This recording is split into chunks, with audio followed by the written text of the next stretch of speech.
Good evening. The contrast with Tuesday's memorial ceremony in Pretoria could not have been more stark. In place of cheering and raucous celebrations, there was formality, solemnity and finality, as Nelson Mandela was laid to rest in a family plot in Kunu in the Eastern Cape. Military aircraft and helicopters staged a flypast and cannons fired a 21-gun salute. At the funeral service earlier, President Jacob Zuma pledged that South Africa would take forward the Mandela legacy. Inigo Gilmore has this report from Kunu.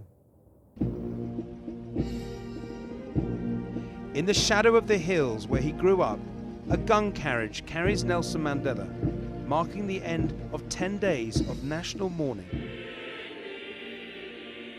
After criticism of Tuesday's memorial service, it was important that South Africa got this one right. His funeral drew the great and the good of South Africa and the world, including, to everyone's relief, Mandela's close friend, Archbishop Desmond Tutu. Mandela's former comrade and fellow prisoner, Ahmed Kathrada, gave an emotive eulogy to his friend of many years. When Walter died, I lost a father, and now I have lost a brother. My life is in a void, and I don't know who to turn to. In homes across South Africa, people huddled around their television sets. Just down the road from the state funeral, near fields where a barefoot Mandela herded cattle as a boy, we joined some friends who were watching the proceedings. Mandela left us with many important lessons. We'll try to follow in his footsteps. He was everything to us.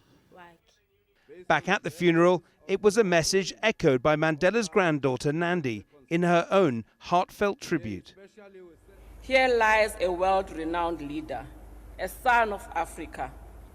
He went to school barefoot, and yet he rose to the highest office of the land. He became the president of South Africa and the greatest statesman in the world. This is a message he communicated all the time. It does not matter what your background is or your circumstances. It is within each of us to achieve anything we want in life.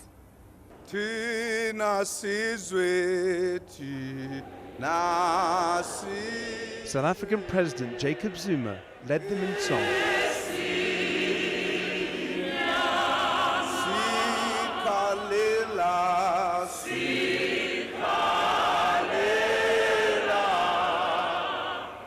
Perhaps invigorated with that Mandela spirit, former Zambian leader Kenneth Kaunda, defying his age, bolted up to the podium. This is the great son of the world, not only of South Africa. Madiba showed us the way. Whether you're white, black, yellow, or brown, you're all God's children. On a hillside above, South Africans gathered to watch Mandela's burial on a big screen. I'm wondering if the country is gonna be the same without him. I don't know. To me, it's like I'm naked. Yes, without him. Thank you very much. With the main ceremony over, time for one final salute as Mandela's body was taken to the burial ground close by.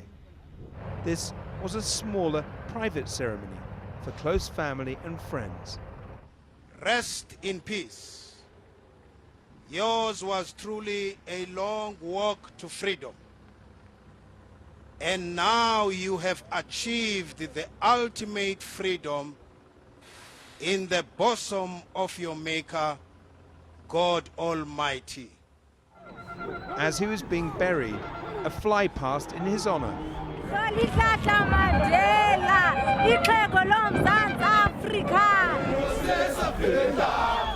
The past 10 days have been a party of sorts, a vivid celebration of Mandela's life.